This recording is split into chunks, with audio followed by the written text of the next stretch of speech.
LDF നടത്തുന്ന cliff house ഉപരോധം പൊളിയുന്നു. മുഖ്യമന്ത്രിയെ പൂർണ്ണമായും ഉപരോധിക്കുമെന്ന് പ്രഖ്യാപിച്ചു തുടങ്ങിയ സമരം പ്രവർത്തകരെ പങ്കെടുപ്പിക്കുന്നതിലും പരാജയമാണ്. പതിവ് ചടങ്ങെന്ന രീതിയിലാണ് നേതാക്കൾ സമരം നടത്തുന്നത്. കല്യാണം ഒരു ചടങ്ങാണ്, അതുപോലെ ക്ലിഫ് ഹൗസ് ഉപരോധവും ഒരു ചടങ്ങാണോ എന്നതാണ് സമരത്തിനെത്തുന്ന പ്രവർത്തകരുടെ പോലും സംശയം. ദിവസവും രാവിലെ 10:30 മാർച്ച് ദേവസ്വം ബോർഡ് ജംഗ്ഷനിലെത്തും. 5000 പ്രവർത്തകരെത്തുമെന്ന അവകാശവാദമുണ്ടെങ്കിലും 500-ലധികം പ്രവർത്തകരെ നേതാക്കൾ പോലും പ്രതീക്ഷിക്കുന്നില്ല. പ്രാദേശിക നേതാക്കളുടെ അടക്കം ആഞ്ഞടിക്കുന്ന പ്രസംഗങ്ങളിലാണ് സമരത്തിന്റെ തുടക്കം. കേരളത്തിലെ എവിടെ ചെന്നാലും മുഖ്യമന്ത്രിക്കെന്നല്ല ഒരു മന്ത്രിമാർക്കും ഇറങ്ങി നടക്കുവാൻ കഴിയാത്ത ഒരു സാഹചര്യത്തിലേക്ക് അതിനുശേഷമാണ് പ്രധാന ചടങ്ങായ അറസ്റ്റ് വരിക്കൽ തുടങ്ങുക.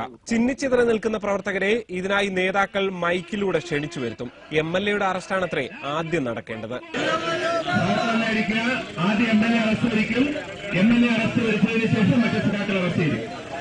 പിന്നെ ഒരു കാര്യം പ്രവർത്തകർ പ്രത്യേകം ശ്രദ്ധിക്കണം. നിലത്തിരുന്നാൽ മാത്രമേ പോലീസ് അറസ്റ്റ് ചെയ്യൂ. നിലത്തിരിക്കാൻ കൂട്ടാക്കാത്തവരെ നേതാക്കൾ മൈക്കിലൂടെ ശകാരിക്കുകയും ചെയ്യും.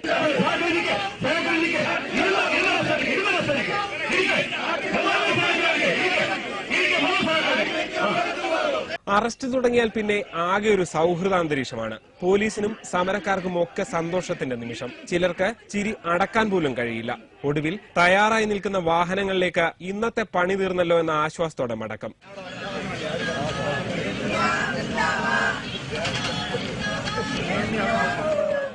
അങ്ങനെ മുഖ്യമന്ത്രിയെ പുറത്തിറക്കാത്ത സമരം ശക്തമായി തന്നെ തുടരുന്നു.